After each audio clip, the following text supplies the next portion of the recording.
Alleluia,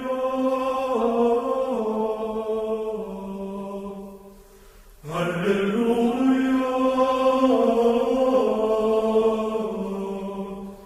Señor mío y Dios mío, creo firmemente que estás aquí, que me ves, que me oyes.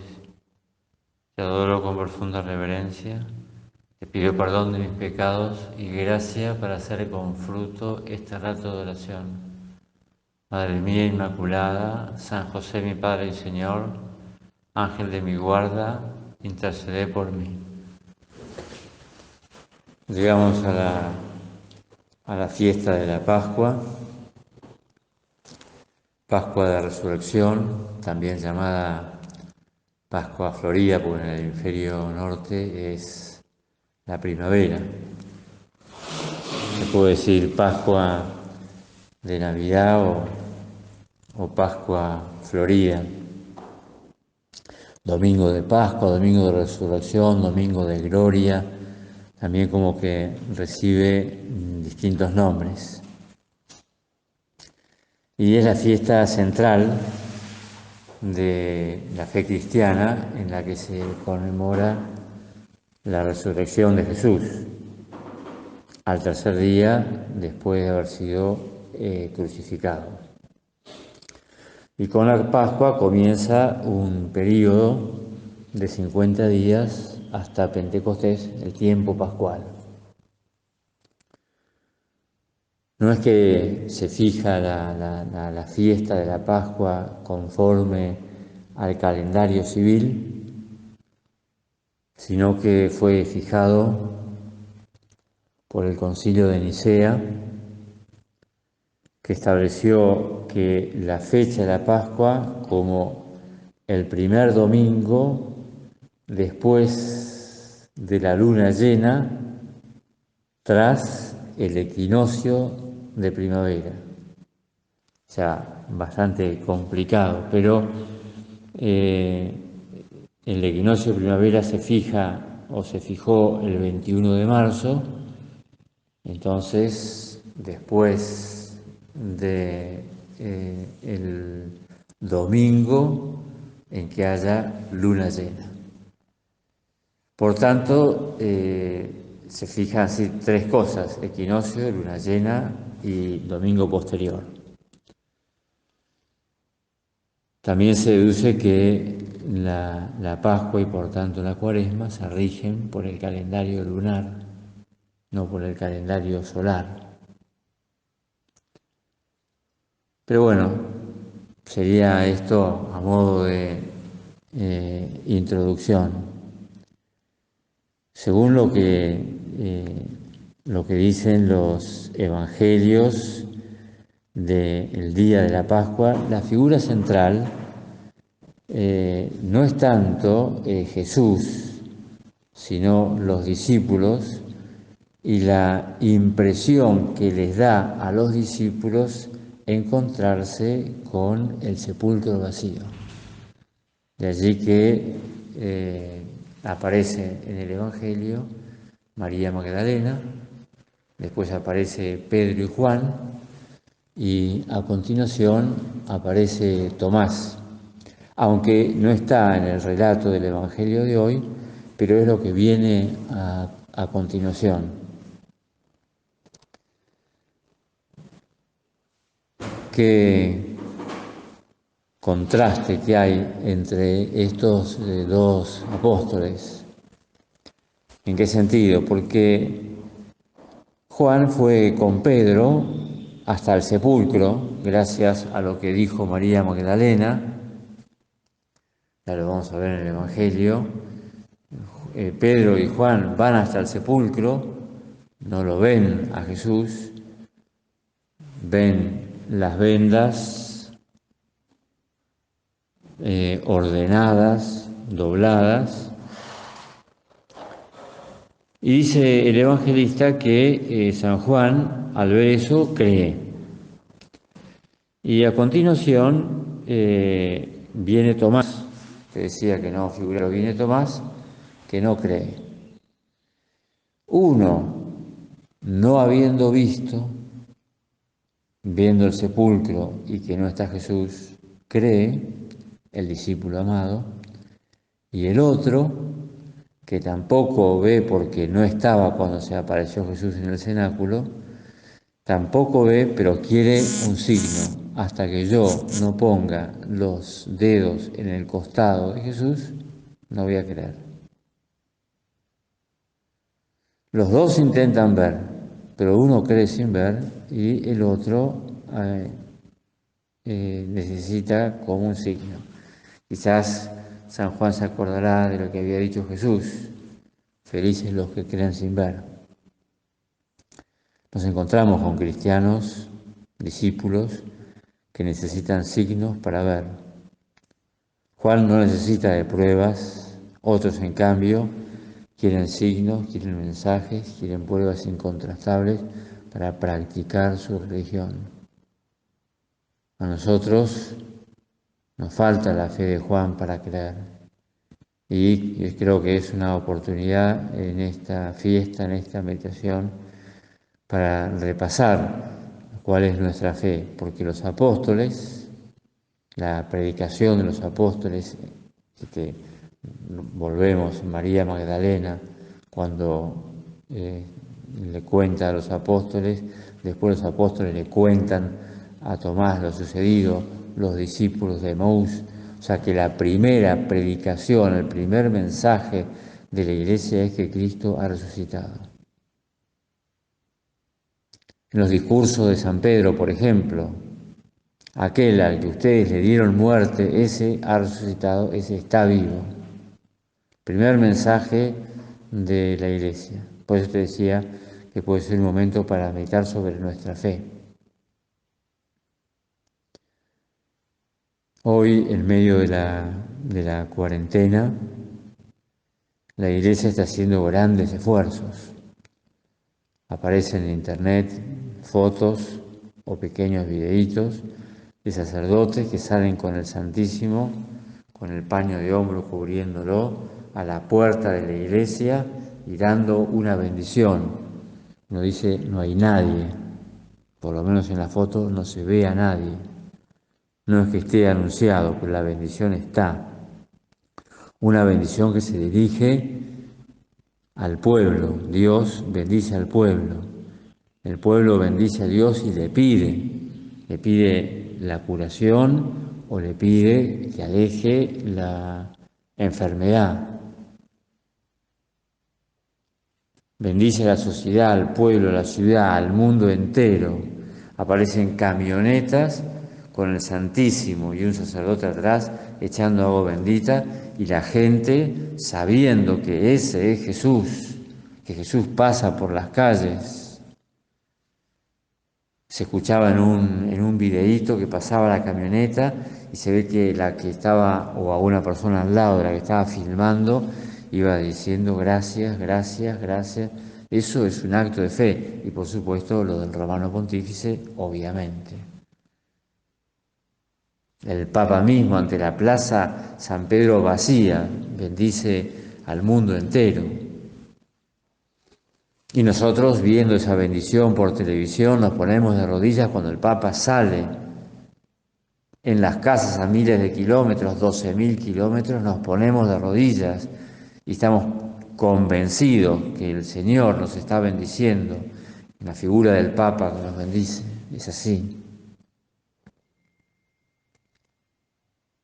Esto es fe. San Juan de la Cruz, al comienzo de la subida al Monte Carmelo, dice: para venir a gustarlo todo, no quieras tener gusto en nada. Para venir a saberlo todo, no quieras saber algo en nada. Para venir a poseerlo todo, no quieras poseer algo en nada. Para venir a hacerlo todo, no quieras hacer algo en nada. Para venir a lo que gustas, has de ir por donde no gustas. Para venir a lo que no sabes, has de ir por donde no sabes. Para venir a poseer lo que no posees, has de ir por donde no posees. Para venir a lo que no eres, has de ir por donde no eres. Tenemos que habituarnos a esta realidad, la realidad que es el misterio, lo sagrado, aunque hoy la cultura laicista que intenta imponerse quiere borrar todo lo que sea misterioso. Nosotros tenemos que zambullirnos en las honduras de Dios y no caer en el si no veo, no lo creo. Para mí, Dios está, decía un amigo, en la ayuda que le presto a las personas, al prójimo. Sin duda que está ahí, es obvio, pero no me quedo ahí, porque la ayuda es abundancia de la gracia en el alma. Tengo que seguir metiéndome mucho más adentro. No me puedo quedar en la superficie, como decía ese amigo, en la superficie de una conversación en la que le doy un par de ideas para que se vaya en paz. No es eso, es mucho más que eso. Quizás pueda parecer que soy obsesivo, pero se pierde la fe cuando se pierde el carácter sagrado de las cosas de Dios, de los lugares de Dios, de las personas de Dios. Tuve que ir a celebrar una misa a Buenos Aires con una ocasión de una celebración en una iglesia y tuve así la comprobación de lo que te estaba diciendo recién, de cómo se ha perdido la sacralidad del lugar sagrado. De tal manera que cuando terminó la misa, al salir de la iglesia, pero dentro de la iglesia, se me acerca un diácono permanente que había asistido a la ceremonia, que había ejercido su diaconado, se me acercó y al ver el bullicio, al ver, en fin, la falta de respeto, aquello era un pandemonium, me dice, se ha perdido el sentido de lo sagrado. Y siguió caminando y se fue de la iglesia. Los tiempos de Dios, los espacios y los tiempos de Dios. Ya veremos después lo de la Pascua, cómo vivir la Pascua. No podemos abrir la caja de las esencias para que se evapore todo lo sagrado, todo lo misterioso, todo lo divino, lo sobrenatural. El miedo a manifestar el culto a Dios, en el fondo, es miedo al amor de Dios. Y entonces hacemos la genuflexión, que es un gran acto de fe. Hacemos la señal de la cruz. También la gente pasa delante de una iglesia y hacemos la señal de la cruz. Y la vestimenta también pensamos que es una manifestación de que somos personas que hemos sido consagrados, los sacerdotes, y no puedo encender la lámpara o la luz y ponerla debajo del celemín o ocultarla. El sagrario nos ilumina más y es lógico, porque la acción del Espíritu Santo desde el sagrario nos va dando flechazos de amor. Me contaba un sacerdote que cuando había estado en Roma habían dado unos apuntes para que los pasara, los digitalizara, los pusiese en la computadora, unos apuntes que había tomado don Javier Echeverría, el que era en ese momento prelado del Opus Dei. El que pasó en limpio a eso después, cuando salió editado el libro Getsemaní, descubrió que esos apuntes eran el libro. Se había editado los apuntes de una oración, libro que obviamente te recomiendo. O sea, de la oración salió el libro. Nosotros, de nuestra oración, ¿qué vamos a escribir?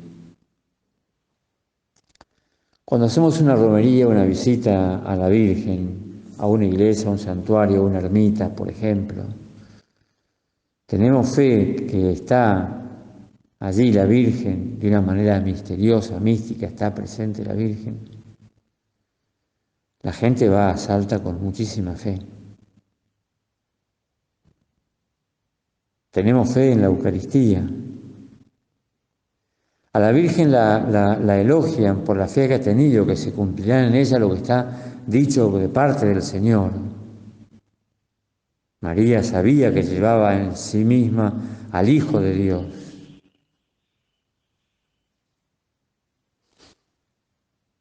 Yo creo que el que está aquí en el sagrario es el mismo que estaba en Palestina. Estoy tan convencido de que es así que vamos a contagiar a los demás esta locura de amor.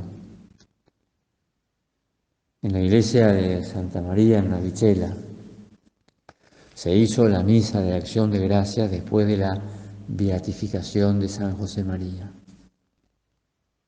Se hicieron varias misas en distintos idiomas en distintas iglesias de Roma de acción de gracias.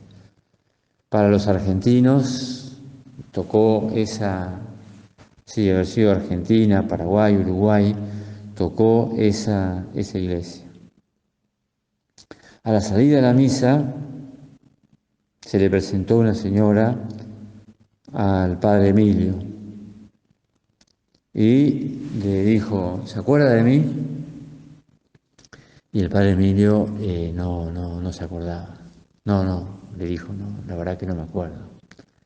Trataba de hacer memoria, tenía una gran memoria, pero no la acordaba. Entonces la mujer le dice, yo lo fui a ver a usted en el año 75 por un problema familiar. Y el padre Emilio dijo, lo siento, pero no me acuerdo. Entonces la señora siguió con el relato para ver si despertaba la memoria del sacerdote y le contó lo que te cuento ahora. Su marido había firmado en blanco una serie de cheques que su socio rellenó a gusto, quitándole todo. Su hija, cosas de la vida, se fue del país por un tiempo con sus 5 hijos. Y su hijo, que también tenía firma en el banco, se fue a Estados Unidos con toda la plata que quedaba en el banco. A la semana siguiente los desalojaban de la casa. Entonces lo fueron a ver al padre Emilio y el padre Emilio les dijo, omnia in bonum, todo es para bien. Y les dio la estampa de San José María que acababa de salir. Ahora la señora le terminaba el cuento. Una cosa que no le dije, dijo la señora, es que habíamos decidido esa noche con mi marido suicidarnos. Pero al llegar a casa rezamos la estampa y postergamos el suicidio para otro día. Después cayó una señora dándole trabajo a ella y adelantándole la paga. Un amigo les prestó un departamento y así poco a poco fueron saliendo adelante. Su hijo volvió de Estados Unidos y les dejó un sobre bajo la puerta con la plata que les había sacado, más 2 ceros a la derecha. Su hija volvió, el socio murió y contó en el testamento toda la verdad. La familia del socio le devolvieron todo. Y esta señora acudía a Roma a la beatificación de San José María y estaba en la misa de acción de gracias de la beatificación para agradecerle a San José María todo lo que había hecho. Realmente al lado de nosotros hay personas que viven de fe, personas que realmente tienen convicciones muy firmes. Me pregunto ahora, mientras estamos haciendo nuestro rato de oración, ¿Por dónde me lleva el Espíritu Santo? ¿Qué trabajo está haciendo en mi alma? Debemos tener fe. ¿Qué voy a contagiar a los demás? ¿Qué le vamos a decir? Que tenemos que ser personas cumplidoras, cuando uno en el fondo sabe, es por el primer mandamiento, que tenemos que ser almas enamoradas de Dios. Que la dirección espiritual sea un acompañamiento espiritual, es decir, que hablemos de Dios en la dirección espiritual y no de problemáticas que nos asfixian. Solo hace falta una cosa para ser feliz: amar a Dios. ¿Me lo creo? Estoy totalmente convencido de que esto es así y que la centralidad de mi vida espiritual está en el amor a Dios. Leemos libros, obvio, libros que nos ayudan, libros espirituales. Y entonces pienso, esa lectura es para mí un complemento para enamorarme más de Dios. De tal manera que todo me va llevando a esa unión con el Señor. ¿Cómo puedo hacer para contagiar a los demás en el amor? Seguramente transmitamos de lo que nosotros vivimos. Y entonces, pensando en la resurrección, en la Pascua, la resurrección, nos acordamos de los discípulos de Maús. Y ellos, cuando vieron que Jesús desaparece después de la fracción del pan, comentan: ¿no ardía nuestro corazón mientras nos hablaba en el camino? ¿De dónde saca la fortaleza personas que uno desde fuera piensa que son de inteligencia normal, nada extraordinaria?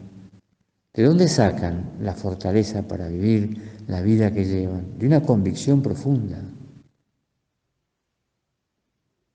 Hay un conjunto de tradiciones que forman el tesoro de la Iglesia. Tradiciones, costumbres, fiestas, celebraciones. Sí, que la Iglesia las cuida y que uno tiene deseo de conocerlas para vivirlas. Son devociones privadas, pero igual lo quiere vivir. En el bolsillo interno, porque me lo dieron unas monjas, las monjas de la Visitación, me dieron el detente. Alguno puede llegar a pensar, con falta de fe, que son pavadas, o que nosotros nos santificamos con el trabajo y no con las estampas. Puede ser. San José María decía: pocas devociones, pero buenas y bien arraigadas. El detente es una buena devoción. Y me viene a la imagen la vez que, teniendo el detente, me había sacado el saco, lo había dejado en el asiento de atrás, y en una esquina estuvimos a punto de tener un accidente muy serio. Cuando pasó todo, seguimos adelante con las personas que íbamos. Comenté: tengo el detente en el saco, en el bolsillo del saco. Nos ha salvado, el Sagrado Corazón nos ha salvado. Es muy linda la historia de la escalera de San José. La podés encontrar en internet. Unas monjas llevaban 20 años enseñando en una escuela cuando el obispo les sugirió que construyesen la capilla. Terminaron la capilla, que llamaban de la Señora de la Luz. Cuando estaba terminada se dieron cuenta que no habían hecho una escalera que subiera al coro. O sea que el coro estaba, pero no había escalera para subir al coro. Fue un error de diseño o un horror de diseño. El arquitecto había planeado conectar el coro, pero a través del convento, o sea, a través de una escalera que nunca se hizo. Y no se podía poner dentro de la capilla una escalera porque ocupaba espacio, quitaba espacio de la capilla. Según la leyenda, para resolver el problema, las hermanas ofrecieron una novena a San José. El último día de la novena apareció un señor canoso, llegó a la puerta del convento, traía una pequeña caja con herramientas y a ofrecerse para construir la escalera, pero con una condición: la superiora no debía jamás revelar su nombre.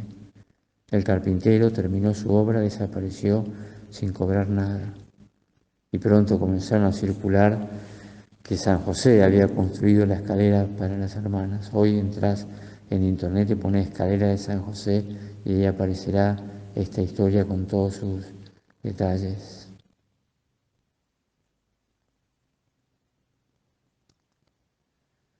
Las tradiciones son para que la fe se expanda, para alimentar la piedad. Así la vida se convierte en una aventura maravillosa, en una aventura apasionante. Dice la homilía hacia la santidad de San José María: me invocaréis y yo os atenderé. Y le invocamos conversando, dirigiéndonos a Él. Por eso hemos de poner en práctica la exhortación del apóstol: sin intermisión orate, rezad siempre, pase lo que pase, no solo de corazón, sino con el corazón. Pensaréis que la vida no es siempre llevadera, que nos faltan sinsabores y penas y tristezas. Os contestaré también con San Pablo, que ni la muerte, ni la vida, ni ángeles, ni principados, ni virtudes, ni lo presente, ni lo venidero, ni la fuerza, ni lo que hay de más alto, ni de lo más profundo, ni otra cosa, ni ninguna otra criatura podrá jamás separarnos del amor de Dios, que se funde en Jesucristo nuestro Señor. Nada nos puede alejar de la caridad de Dios, del amor, de la relación constante con nuestro Dios. Recomendar esa unión continua con Dios no es presentar un ideal tan sublime que se revela inasequible para la mayoría de los cristianos. Verdaderamente es la meta alta, pero no inasequible. El sendero que conduce a la santidad es un sendero de oración, y la oración debe prender poco a poco en el alma, como la pequeña semilla que se convertirá más tarde en un árbol frondoso. Empezamos con oraciones vocales que muchos hemos repetido de niños, frases ardientes y sencillas, enderezadas a Dios y a su Madre, que es Madre nuestra. ¿No es esto, de alguna manera, un principio de contemplación, demostración evidente de confiado abandono? ¿Qué se cuentan los que se quieren cuando se encuentran? ¿Cómo se comportan? Sacrifican cuanto son y cuanto poseen por la persona que aman. Primero una jaculatoria, luego otra y otra, hasta que parece insuficiente ese fervor, porque las palabras resultan pobres y se deja paso a la intimidad divina, en un mirar a Dios sin descanso y sin cansancio. Vivimos entonces como cautivos, como prisioneros, mientras realizamos con la mayor perfección posible, dentro de nuestras equivocaciones y limitaciones, las tareas propias de nuestra condición y de nuestro oficio. El alma ansía escaparse, se va hacia Dios, como el hierro atraído por la fuerza del imán. Terminamos la meditación pascual. Madre mía, le invocamos siempre a ella: dame fe para seguir viviendo esta vocación con pasión, para seguir viviendo de lo sobrenatural, para seguir viviendo del misterio, para seguir viviendo con pasión. Le pedimos a la Virgen que así sea.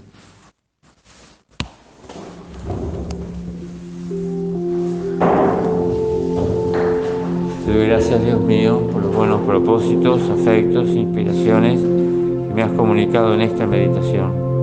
Te pido ayuda para ponerlos por obra. Madre mía Inmaculada, San José mi Padre y Señor, Ángel de mi guarda, intercede por mí.